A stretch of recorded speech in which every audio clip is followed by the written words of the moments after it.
आप सभी का बहुत बहुत स्वागत है। बहुत बहुत धन्यवाद आप सभी का। आप सभी ने हमेशा ही बहुत इनकरेज किया है। Okay, thank you so much. तो आइए हम लोग आज परमेश्वर के वचन में जाएंगे और मैं सीधा आपको लेके चलना चाहता हूँ आयजाया की किताब, उसकी 61 यानी 60वीं अध्याय और उसका फर्स्ट वर्स।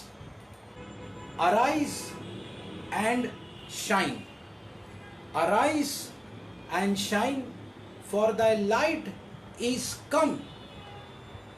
इंग्लिश में ऐसा लिखा, हिंदी में ऐसा लिखा है, ये इंग्लिश में मैंने पढ़ा। उठ प्रकाशमान हो क्योंकि तेरा प्रकाश आ गया है। उठ प्रकाशमान हो क्योंकि तेरा प्रकाश आ गया है। आज का हमारा शीर्षक ही ये है, अराइज। अराइज ये जो शब्द है ये बहुत ही खूबसूरत शब्द है। अराइज हमेशा हम लोग कब कहते हैं? ये जो शब्द नॉर्मली हम लोग किसी को कहते हैं भाई उठ, ये उठ शब्द हम लोग कब कहते हैं? हम लोग कब प्रयोग करते हैं इस शब्द का नॉर्मल लाइफ में? जब कोई इंसान बैठा होता है, जब कोई इंसान सो रहा होता है। कई लोगों के घर में सुबह सुबह ये शब्द बहुत सुनाई देता है, खास करके बच्चों को उठाने के लिए, है ना। उठ, जल्दी उठ, यहाँ देर हो रही, वहाँ देर हो रही है। ओके, है ना। उठ मतलब ये वर्ड जो उठ है ना, ये हम लोग तभी यूज करते हैं जब कोई इंसान बैठा हो, कोई इंसान लेटा हो, है ना। कोई इंसान ऐसे स्टेज में हो जहाँ पे वो कोई काम नहीं कर रहा है, जहाँ पे वो स्टडी बैठा हुआ है, कोई वर्क नहीं कर रहा है। हम उस वक्त ये वर्ड यूज करते हैं, उठ, अराइज। आज हम लोग इसी शीर्षक पे बात करने वाले हैं, अराइज। अब यहां पे जो उठ ये शब्द कहा जा रहा है, ये शब्द आज परमेश्वर अपने लोगों से कह रहा है, उठो उठो, अराइज। आप जिस किसी परिस्थिति में आज हो, मैं आज आपसे चाहूंगा कि आप थोड़ा अपने आप को टटोलो, जिसको इंट्रोस्पेक्शन कहा जाता है। आज अपने आप को टटोलो, जरा अपने आप को रीचेक करो, अपने आप को इवैल्यूएट करो कि ऐसी कौन सी परिस्थिति है जिसके अंदर हम लोग फिजिकली तो सब कुछ सही चल रहा है, जिसको हम लोग कहते हैं रूटीन सब कुछ बराबर चल रहा है, लेकिन उस रूटीन में हम देख रहे हैं, हम समझ रहे इस बात को कि ग्रोथ नहीं हो रही है, ग्रोथ नहीं हो रही है। किसी भी तरीके की ग्रोथ हो, स्पिरिचुअल ग्रोथ हो, फाइनेंशियल ग्रोथ हो, कोई भी टाइप की ग्रोथ है। अगर आप किसी ऐसे सिचुएशन में हो जहां पे काम तो हो रहा है, रूटीन चल रहा है, सारे जो रोजमर्रा की चीजें वैसी चल रही है, लेकिन ग्रोथ नहीं हो रहा, उस जगह पे आज परमेश्वर आपसे कह रहा है, arise wherever you are, however you are, in whatever situation, in whatever condition you are, arise. और ये जो शब्द अराइज, ये परमेश्वर ने बाइबल में कई बार कही है। विशेष करके मैं आपका ध्यान खींचना चाहूंगा जाशुआ की किताब में। जाशुआ की किताब में जो पहली अध्याय है, इसका मैं थोड़ा सा आपको बैकड्रॉप दे देता हूं। जाशुआ की किताब वहां से शुरू होती है जहां से मूसा अब नहीं रहे। जब मूसा की कहानी द एंड हो जाती है, वहां से शुरू होता है जाशुआ की कहानी। और जाशुआ की किताब में शुरुआती ऐसी होती है, now after the death of Moses, मैं पढ़ रहा हूं आपके लिए। The servant of the Lord, it came to pass that the Lord spoke unto Joshua. यहोवा का दास इन मूसा की मृत्यु के बाद यहोवा ने उसके सेवक यहोशू, जो नून का पुत्र था, उससे कहा। किसने कहा? यहोवा ने। परमेश्वर स्वयं कह रहा है, किससे? जाशुआ से कह रहा है। और क्या कह रहा है सुनो, ये परमेश्वर का स्टेटमेंट है। और जब परमेश्वर कहता है तो वो सिर्फ जाशुआ के लिए नहीं कह रहा है। बाइबल में लिखी हुई हर एक बात हमेशा पवित्र आत्मा की प्रेरणा से दिया जाता है। और जितने लोग मेरी बात सुन रहे हैं, आज किसी एक व्यक्ति को ये बात स्पर्श करेगी। पवित्र आत्मा से मैं ये मांगता हूं कि इस वचन को जो है उतने बेदारी के साथ में और उस पावर के साथ में फील कर दे कि ये जाके लोगों के हृदय में कार्य करना शुरू कर दे, इमीडिएट इफेक्ट। तो यहोवा कह रहा है, आज जितने लोग हैं सभी से परमेश्वर कह रहा है क्या? Moses, my servant, is dead. Now therefore arise. Moses my servant is dead, now therefore arise. मेरा दास मूसा मर गया है, सो अब तू उठ. अब ये जो मूसा मर चुका है, पहले तो इसकी कहानी हम लोग समझते. देखो मूसा क्या दर्शा रहा है. मूसा एक पिछली अध्याय को दर्शा रहा है, एक पिछली बातों को दर्शा रहा है. मूसा हमको वो दर्शा रहा है जो हमारा कॉन्फिडेंस था. मूसा हमको वो दर्शा रहा है जो हमारा सपोर्ट सिस्टम था. मूसा हमारा उम्मीद थी, लेकिन अब मूसा नहीं है. इस लॉकडाउन के अंदर, लॉकडाउन के पहले कई लोगों ने अपने लाइफ में ऐसे कुछ मूसा थे. सबके लाइफ में ऐसे कुछ मूसा थे. किसी का जॉब उसका मूसा था, किसी का बिजनेस उसका मूसा था, किसी का कोई इंसान किसी को सपोर्ट करता था, वो सपोर्ट उसका मूसा था. यानी मूसा यहाँ पे क्या दर्शा रहा है? हमारी उम्मीद, हमारी होप, हमारा प्लान. हम तकलीफ में आते. अब जाशुआ जब भी तकलीफ में आता था, किसके पास भागता था? मूसा के पास. क्योंकि उसका जो एडवाइजर था, उसका जो प्रेरणा स्रोत था, उसका जो लीडर था, उसका जो मेंटर था, उसका जो पास्टर था, वो सब मूसा था. जाशुआ बेफिक्र होकर जी रहा था. क्यों? क्योंकि बैकअप में कौन है? मूसा है. जाशुआ ज्यादा टेंशन नहीं ले रहा था. क्यों? क्योंकि मूसा है. कोई भी तकलीफ आती थी, जाशुआ सीधे ही जाके मूसा से कहता, देखो मूसा ऐसा ऐसा हो रहा है. तो जाशुआ के पास अभी तक फुल रिस्पॉन्सिबिलिटी नहीं आई थी, क्योंकि अभी भी उसके पास एक उम्मीद थी, मूसा. लेकिन अब मूसा मर चुका है. इस लॉकडाउन के अंदर कई लोगों के ऐसे उम्मीद टूटे हैं, कई लोगों के ऐसे कॉन्फिडेंस टूटे हैं, कई लोगों के ऐसे जो होप्स है वो बिखर चुके हैं. क्योंकि लॉकडाउन के अंदर कई लोगों की ऐसी जो मूसा है, उनकी डेथ हो चुकी है. और ऐसे लोगों से परमेश्वर बात कर रहा है. एक व्यक्ति, कोई एक व्यक्ति होगा जिसके लिए परमेश्वर ने आज ये वचन भेजा है कि अगर आप उस मूसा के बारे में सोच रहे हो, उस कॉन्फिडेंस के बारे में सोच रहे हो जो पहले था, उस उम्मीद के बारे में सोच रहे हो जो पहले था, उस सोर्स के बारे में सोच रहे हो जो पहले था, परमेश्वर आज आपसे कह रहा है मूसा मर गया है. तो अब मूसा मर गया है, तो अब रिस्पॉन्सिबिलिटी पूरी तरीके से आप पे आ चुकी है. देखो मूसा तो अब है नहीं, तो अब बैकअप प्लान गया. अब प्लान भी नहीं है. अब जो है सो आप हो. अब जो है सो आप हो. आप जो मेरी आवाज को सुन रहे हो, आप जो करना है आपको करना है. किसी ने कहा है nothing will change unless you change. कुछ नहीं बदलेगा जब तक आप नहीं बदलोगे. इसलिए परमेश्वर आपसे कह रहा है, बहुत ही खूबसूरती के साथ लिखा है, ओके, वहां पे बहुत ही अच्छे से लिखा हुआ है कि Moses my servant is dead. इसीलिए तू उठ, है ना. मेरा दास मूसा मर गया, सो मतलब इसीलिए तू उठ. तेरे को क्यों उठना है? क्योंकि वो मर चुका है. अब पूरी रिस्पॉन्सिबिलिटी तुम्हारे ऊपर है. और करना क्या आगे जाके? अराइज. उसके बाद क्या है? Go over.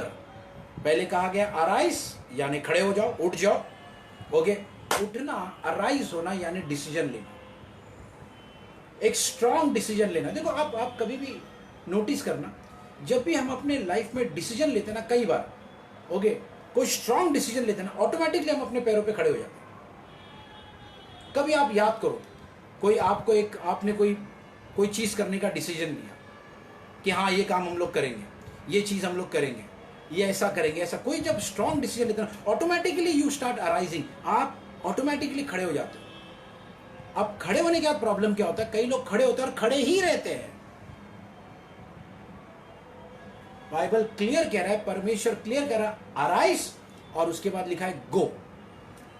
पहला स्टेप क्या है? अराइज, खड़े हो जाओ. पहले तो डिसीजन लो, प्रॉपरली खड़े रहो, पहले फुल रेस्पॉन्सिबिलिटी ले लो. आप किसी मूसा के लिए वेट मत करो.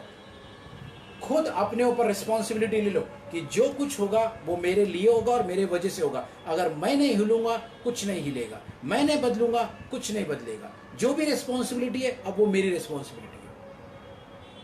तो अगर अभी तक आप रिस्पॉन्सिबिलिटी को इसके उसके ऊपर ढकेल रहे थे, नहीं, वो जब करेगा तो देखेंगे, वो जब करेगा तो देखेंगे. इसलिए आप अभी थोड़ी देर के लिए थोड़ा सा अगर आप पीछे जाके देखोगे तो शायद आपको कुछ बातें याद आ जाएगी, शायद पवित्र आत्मा आपको कुछ बातें याद दिलाएगा जिसके बारे में आपने सोचा था कि अगर वो करेगा तो मैं कर लूंगा। अच्छा, मैं क्यों करूं, वो तो करने ही वाला है ना। अब वो लोग कुछ नहीं कर रहे तो मैं क्यों करूं। आज आपसे परमेश्वर कह रहा है अराइज, पहले तो स्ट्रांग डिसीजन लो और फुल रिस्पॉन्सिबिलिटी लो कि जो भी होगा मेरे वजह से होगा और मैं करूंगा। ओके, ऑफ कोर्स परमेश्वर ने कहा है इसीलिए। अराइज नंबर 2 है गो, आगे बढ़ो। पहले उठो, दूसरा आगे बढ़ो, खड़े मत रहो। कई बार क्या हो चुका है, कई बार कई परिस्थितियों में हम लोग खड़े तो हो गए लेकिन खड़े ही रह गए, है ना। खड़े हो गए परमेश्वर के बोलने पे लेकिन खड़े ही रह गए। आज भी हम में से कई लोग 10-10 साल, 15-15 साल, 5 साल, 6 साल पुराने टेस्टिमनीज को लेके उन्हीं पे घमंड कर रहे हैं, उन्हीं को लेके बैठे हैं, उन्हीं के सारे चल रहे, है ना। कई कई लोगों को तो सामने वाले की जो गवाही है अब याद भी हो गई है, टेस्टिमनीज याद हो गई है कि अब इसके बाद ये बोलेंगे ये लोग। ओके, एक ही चीज को repeat repeat repeat repeat repeat किया जा रहा है, जबकि बाइबल कहता है हमारा परमेश्वर हर भोर को, एवरी मॉर्निंग एक न्यू मर्सी आती है, एवरी मॉर्निंग फ्रेश। क्योंकि परमेश्वर ने कहा है, जब परमेश्वर से मूसा ने पूछा मैं क्या बताऊं तेरा नाम क्या है, उसने कहा I am. I am, I was नहीं, आई विल बी नहीं, आई एम। मैं अभी का परमेश्वर हूं, मैं अभी का परमेश्वर हूं। मूसा चला गया, खत्म बात, मैं अभी का परमेश्वर हूं। तो जितने भी जाशुआ यानी नई पीढ़ी मेरी आवाज को सुन रहे हैं, सबसे पहले स्ट्रांग डिसीजन लेकर खड़े हो जाओ, अराइज। सेकंड, गो। अब गो के इमीडिएटली आगे लिखा है गो ओवर दिस जॉर्डन, यानी परमेश्वर पहले से ही बता रहा है थोड़ा तुम चलोगे ना, आगे यरदन आएगा। और यरदन कोई छोटा सा नाला नहीं है, यरदन बड़ी नदी है, यरदन पूरी एक बड़ी नदी है। और परमेश्वर आपको पहले से ही बता रहा है, ये नहीं कि आप परमेश्वर ने आपको बोला उठो चलो अब सब कुछ सही हो जाएगा, नहीं नहीं नहीं नहीं नहीं, थोड़ा चलोगे आगे यरदन आने वाला है। और यरदन के बारे में बाइबल में लिखा है कि उसका पानी पूरा पूरा साल भर ओवरफ्लो होता था, ओवरफ्लो होते रहता, इतना पानी था यरदन में। अब लेकिन याद रखना, अब आप बोलोगे तो क्या प्रॉब्लम है, पिछली बार वो मूसा थे ना, तो हमने लाल समंदर भी पार किया था, तो लेकिन तब मूसा थे ना, तब मूसा थे, मूसा की लाठी थी। अब ना मूसा है ना उनकी लाठी है। अब जो करना है आपको करना है, परमेश्वर पहले ही बता रहा है उठो आगे बढ़ो। और आगे क्या आएगा, यरदन आने वाला है और मूसा नहीं है। तो इस यरदन को पार तुमको ही करना है। देखो पूरे बाइबल में जब भी लाल समंदर हो या यरदन हो, परमेश्वर ने लोगों को उठा के यहां से वहां नहीं लेकर गया, लोग चल के ही गए, लोग चल के ही गए हैं। तो वो कार्य अपने को करना है। किसी ने कहा है कि परमेश्वर हर चिड़िया को अपने रोज का भोजन देता है, हर परिंदे को परमेश्वर जो अपने रोज का भोजन देता है। लेकिन ये भी याद रखना, वो हर चिड़िया को रोज का भोजन उसके मुंह में आके नहीं डालता। वो चिड़िया को रोज उड़ना पड़ता है, वो अपना दाना ढूंढना पड़ता है, वो स्ट्रगल उसको करना पड़ता है। हर एक को मिलेगा, लेकिन वो स्ट्रगल आपका है। अराइज, गो ओवर, और आगे क्या मिलने वाला है, गो ओवर दिस यरदन, जॉर्डन। ठीक है, फाइन। अब वहां क्या होगा, unto this land which I do give to them even to the children of Israel, यानी ये सारी भूमि मैं तुमको देने वाला हूं। ठीक है, फाइन, ओके। यहां तक आपने सुना, अभी सुनो मेरी बात ध्यान से। ओके, उसके बाद के एक दो वचन के बाद ऐसा लिखा हुआ है, यहोशुआ की किताब पहली अध्याय उसका 3 वचन। ओके, जिस जिस स्थान पर तुम पाँव धरोगे वह सब मैं तुम्हें दे देता हूं। इंग्लिश में, every place that the sole of your foot shall tread upon that I have given unto you. ऐसा नहीं लिखा है I will give unto you, मैं तुम्हें दूंगा, नहीं नहीं नहीं नहीं नहीं, I have given unto you, मैंने तुमको दे दिया है। यर्दन है, यर्दन के उस तरफ जो है बड़ी जमीन है, बड़ा सा एक पूरा एक बना के रखा हुआ है परमेश्वर ने, जहां जहां तू पैर रखेगा वहां वो सारी जमीन तेरी होगी। लेकिन पैर रखना पड़ेगा, पैर रखना पड़ेगा हर जगह। तो पैर रखने के लिए चल के जाना पड़ेगा ना, पैर रखने के लिए वहां तक चल के जाना पड़ेगा। लेकिन वो कब, वो कहां है, वो यर्दन के उस तरफ है। अभी फिलहाल सिचुएशन क्या है, हम लोग यर्दन के इस तरफ है और अब मूसा भी नहीं है। अराइस गो, सामने यर्दन है, लेकिन यर्दन के उस तरफ जो है, जहां जहां तुम पैर रखोगे वो सारी जमीन तुम्हारी, तुमको परमेश्वर ने दे दिया है। आज कुछ लोग जो मेरी बात को सुन रहे हैं, उनमें से कुछ लोग शायद अभी अराइज होने की सिचुएशन पे है, कुछ लोग अराइज होने के बाद चलने की सिचुएशन पे है, कुछ लोग जो है उसके आगे जो यर्दन है उसको पार करने वाले स्टेज पे शायद होंगे, कुछ लोग उस यर्दन को पार करके उस तरफ जा चुके होंगे, वहां जाके खड़े होंगे। मैं आपको बताना चाहता हूं कि यर्दन के उस तरफ, यर्दन हम सबके लाइफ में है। हर सब जितने मेरी आवाज को सुन रहे सभी की लाइफ में कोई ना कोई एक यर्दन नदी है, और वो यर्दन नदी के पार ही हमको सब कुछ मिलने वाला परमेश्वर ने पहले से ही दे दिया है। बट ये हमारी रिस्पॉन्सिबिलिटी कि हम उसको किस तरीके से अब लेते हैं। ठीक है, परमेश्वर ने ये नहीं कहा कि भाई तुम यहां बैठे रहो और मैं सारी चीजें तुमको ला ला के दूंगा। नहीं, हमारा प्रॉब्लम यही है, हम लोग को लगता है कि सब चीज बैठे बैठे मिले। नहीं, तुमको चलना पड़ेगा। मैं चाहता हूं आज जितने मेरी आवाज को सुन रहे, देखो नॉर्मल दुनिया वाले भी ना बिब्लिकल प्रिंसिपल्स को लेके, बाइबल में से चीजों को उठाकर, बाइबल के जो बेसिक प्रिंसिपल्स है उनको लेकर बहुत आगे निकल रहे।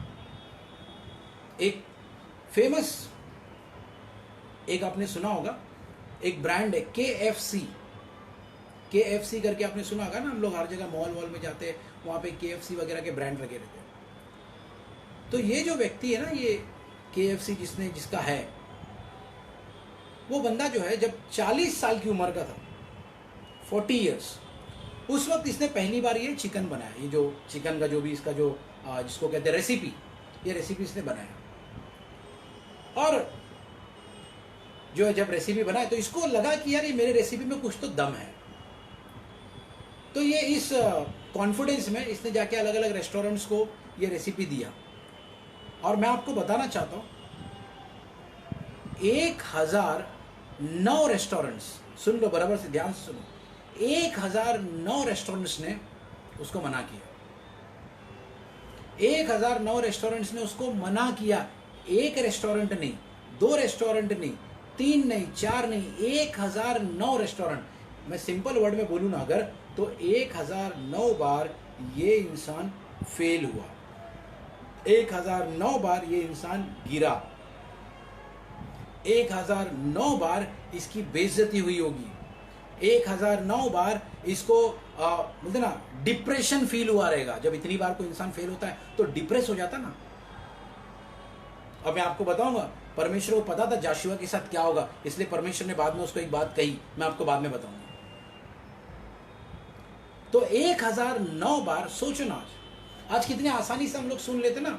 एक अच्छा स्टार था, अच्छा परफॉर्म कर रहा था, अच्छी उसकी फिल्में चल रही थी, सब कुछ सही था, लेकिन फिर भी सुसाइड कर लिया। डिप्रेशन इतना ज़्यादा है क्योंकि हाँ, प्रॉब्लम क्या पता, आज सबको हर चीज़ एकदम जल्दी जल्दी चाहिए। फास्ट फूड का ज़माना है, घर में खाना नहीं है तो बाहर चाइनीज़ है ना। उससे भी अच्छी अच्छी चीज़ें आजकल आ गई है ना ऑनलाइन पे, क्योंकि हमको इतना फास्ट सब कुछ करने का जो बोलते हैं ना इंटरेस्ट आ गया, या आदत पड़ चुकी है कि हम किसी चीज़ में सब्र नहीं करते, किसी चीज़, हमको हर चीज़ एकदम फास्ट चाहिए। ये मैं अपने बारे में भी बता रहा हूँ। परमेश्वर का वचन दो धारी तलवार है, आपको बोल रहा हूँ तो मुझे भी काट रहा है। हमको हर चीज़ फास्ट चाहिए। लेकिन ये जो व्यक्ति है 40 साल की उम्र में इसने पहली बात तो रेसिपी बनाया। 40 साल जहाँ पे कुछ लोग करियर खत्म भी कर देते, ये 40 साल की उम्र में इसने करियर शुरू किया, और 1009 बार फेल होने के बाद उसको अपना पहला कॉन्ट्रैक्ट मिला। और आज आप देख सकते हो दुनिया में हर जगह ये KFC का ब्रांड फैला हुआ है, इतना फैला हुआ है 1009 बार फेल होने के बाद। लेकिन ये तो एक नॉर्मल व्यक्ति है। आप परमेश्वर के चुने हुए वंश, राज पदधारी है ना, याजकों का समाज, ओके, मतलब ऐसे वर्ड्स परमेश्वर ने आपके लिए यूज किया है। आप तो उसके खास हो, एकदम चुने हुए। उसने मतलब पूरे संसार में अगर किसी को चुना है तो वो आपको चुना है। आप जो मेरी आवाज को सुन रहे हो, यू आर चोजन। सोचो ना, आप इस बात को, इस वर्ड को जरा सोच के देखो। चोजन मतलब, हम लोग जब मॉल्स वगैरह में जाते हैं, ओके, जब आप खास करके आपने देखा होगा लेडीज लोग जब शॉपिंग करते हैं, वो बहुत बारीकी से चीज़ों को सेलेक्ट करते हैं, बहुत बारीकी से चीज़ों को सेलेक्ट करते हैं। बहुत पलट के कपड़े को देखेंगे, कलर को देखेंगे, इसको देखेंगे, उसको देखेंगे, डिज़ाइन को देखा जाएगा, मैचिंग है क्या नहीं देखा जाएगा, ये कपड़ा मेरे और किसी सहेली के पास है या नहीं वो सोचा जाएगा। हाँ, ये सारी, फिर इसके ऊपर मेरे पास मैचिंग सैंडल है या नहीं, ये नहीं, सारी, मतलब वो कई चीज़ों को सोचने के बाद एक चीज़ को सेलेक्ट करती है, चूज करते हैं। तो आप जो मेरी आवाज को सुन रहे हो, यू आर चोजन जनरेशन, चुना हुआ वंश है। तो आज परमेश्वर आपसे बात कर रहा है। Arise, go, okay, arise and go, ठीक है। अब जैसे मैंने आपसे कहा, परमेश्वर को पता था कि आगे जाने के बाद हो सकता है जाशुआ डर सकता है, क्योंकि है तो इंसान ना वो भी, ओके। देखो, कोई भी इंसान किसी भी स्टेज पे, हम लोग कई बार बोलते हैं ना, दूसरे किसी इंसान को देखते हैं और सोचते हैं यार इसको क्या प्रॉब्लम है, इसको क्या तकलीफ है, इसके पास तो सब कुछ है और उसके पास तो सब कुछ है ना। किसी ने कहा है कि भाई जब तक दूसरे इंसान के जूते में पैर नहीं रखते तभी तक पता नहीं चलता कि दूसरे इंसान का जूता कहाँ चुभ रहा है।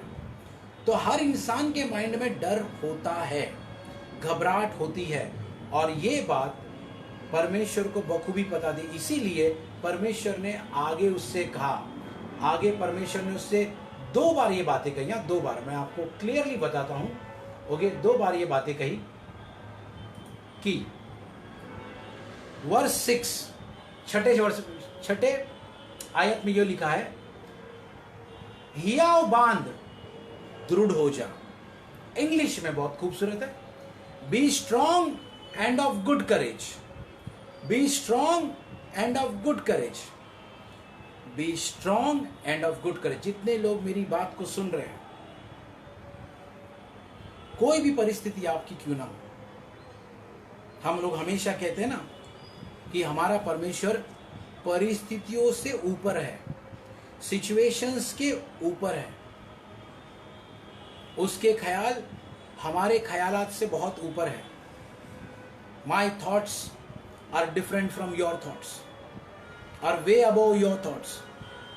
उसने जो भी सोचा होगा इस लॉकडाउन के बारे में या इस परिस्थिति के बारे में आज जो चल रही है, अलग अलग इंसान के अलग अलग विचार हैं,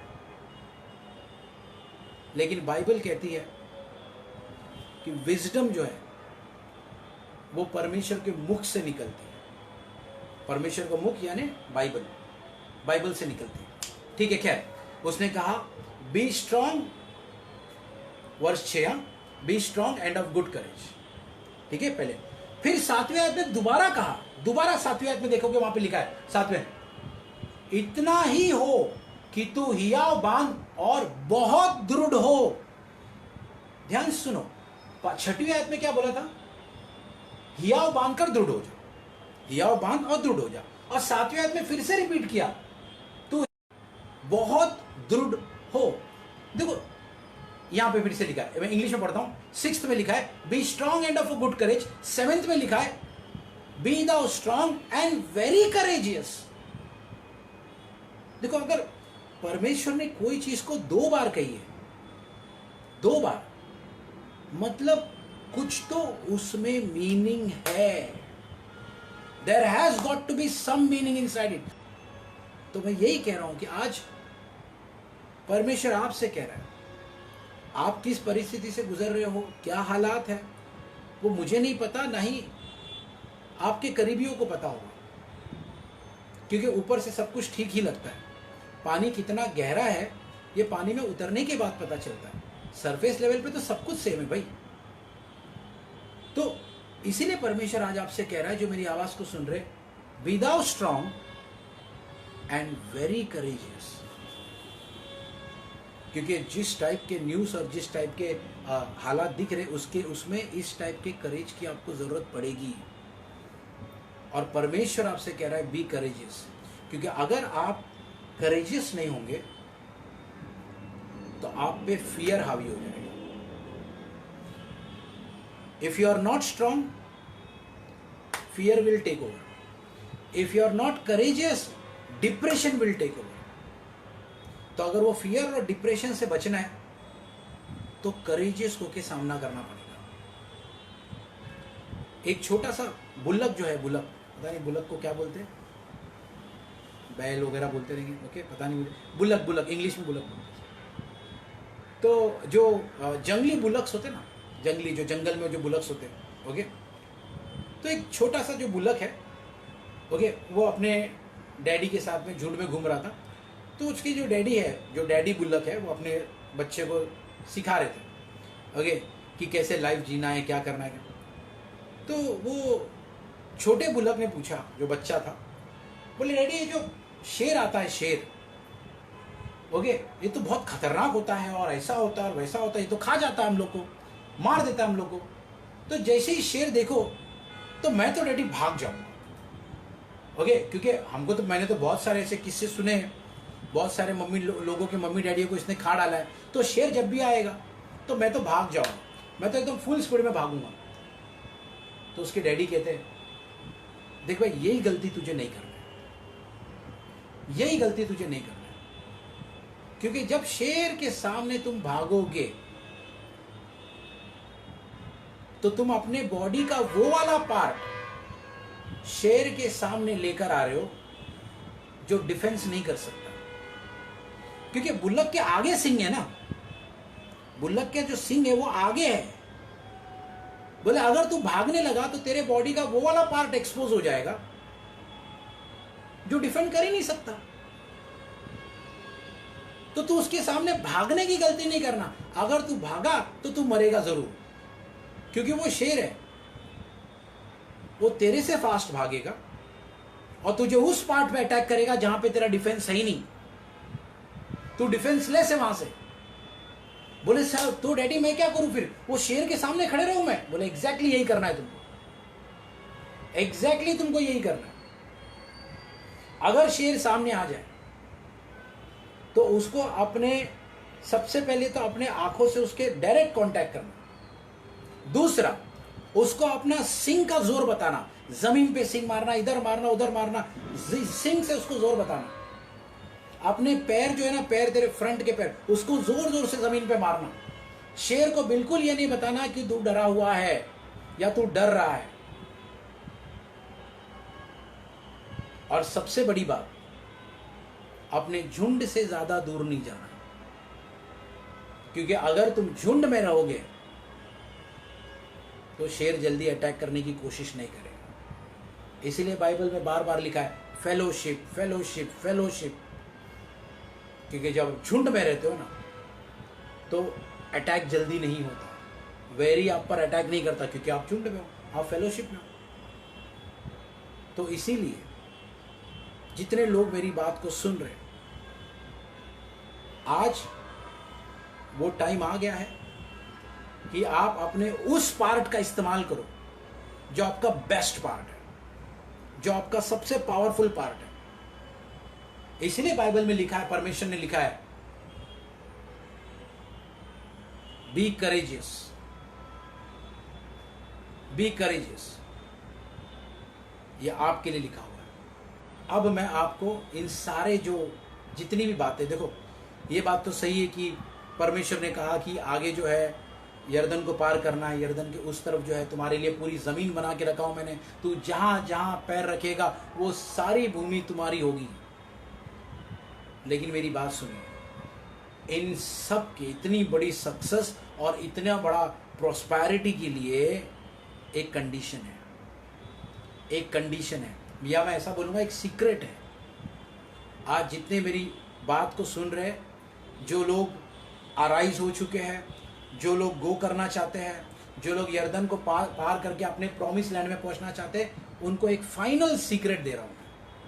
और वो सीक्रेट जाशुआ पहली अध्याय उसके 8वीं आयत में स्वयं परमेश्वर ने वो सीक्रेट को कहा है, the secret of highest success and highest prosperity.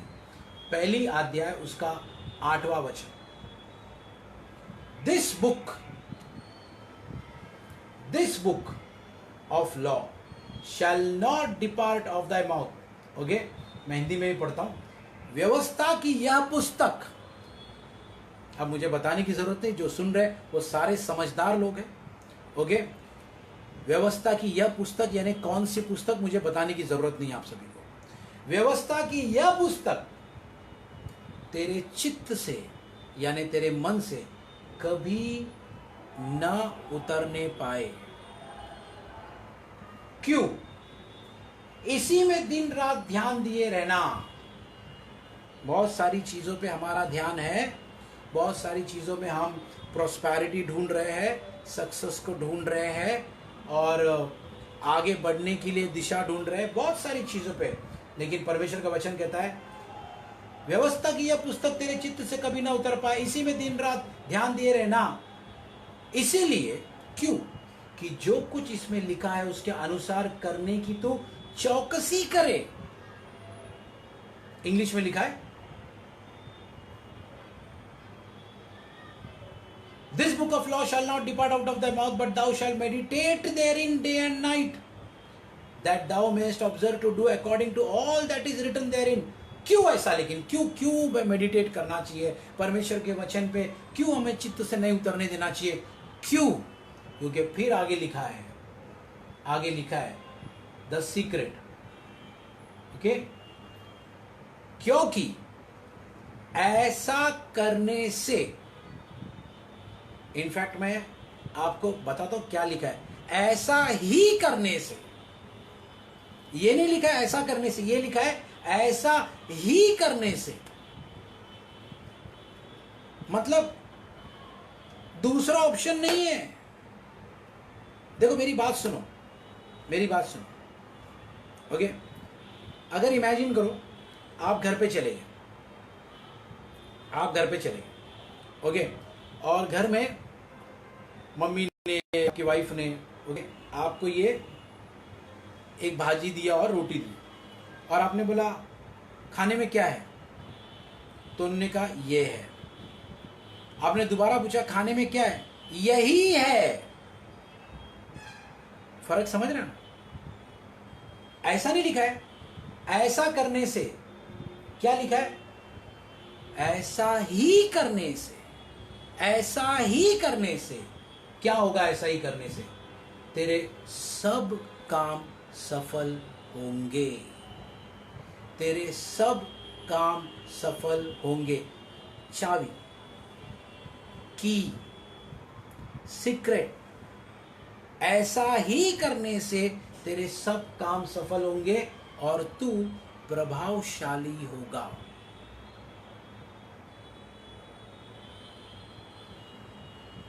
यहाँ वहाँ, यहाँ वहाँ, यहाँ वहाँ, सब जगह भाग रहे तरक्की के लिए, इसके लिए, उसके लिए। यहाँ क्लियर लिखा है, क्या लिखा है?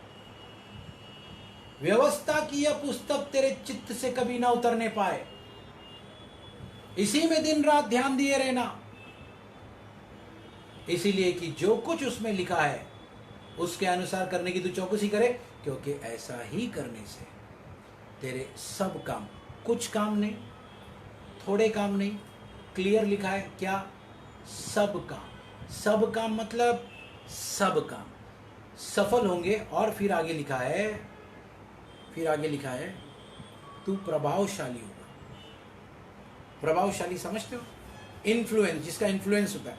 लोग बोलते हैं ना, अरे इनका तो यहाँ डंका बजता है, बोलते ना, इनकी तो यहाँ चलती है, इनका तो राज है, अरे इनका तो नाम है। तू प्रभावशाली होगा। Okay fine. तो ये जो कुंजी है, ये जो चाबी है, याद रखना। स्टेप वाइज अगर मैं इसको रिवाइज करूं तो जितने लोग आज मेरी बात को सुन रहे, स्टेप 1, जिस किसी परिस्थिति में आप हो, जिस किसी परिस्थिति में आप हो, परमेश्वर का वचन आपसे कह रहा है arise. Step 1। Step two arise करने के बाद क्या? दूसरा स्टेप क्या है? गो। दूसरा स्टेप क्या है? गो। और उसके बाद तीसरा, जब आप जाओगे तो सामने क्या आएगा? यरदन आएगा। क्या आएगा? यरदन आएगा। और यरदन के उस तरफ आपका प्रॉमिस लैंड है, जो परमेश्वर ने आपको पहले दिया है, आपके लिए बना के रखा है। जहां जहां तेरे पैर गिरेंगे, क्लियर लिखा है परमेश्वर ने, जहां जहां तेरे पैर गिरेंगे वो सारी भूमि मैंने तुझे दे दी है।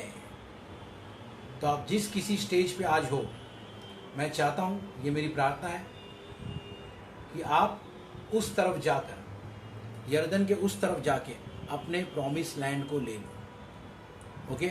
और क्या होता है जब आप परमेश्वर के लिए अराइज करते हैं, तो मैं आगे बताता हूँ क्या होता है।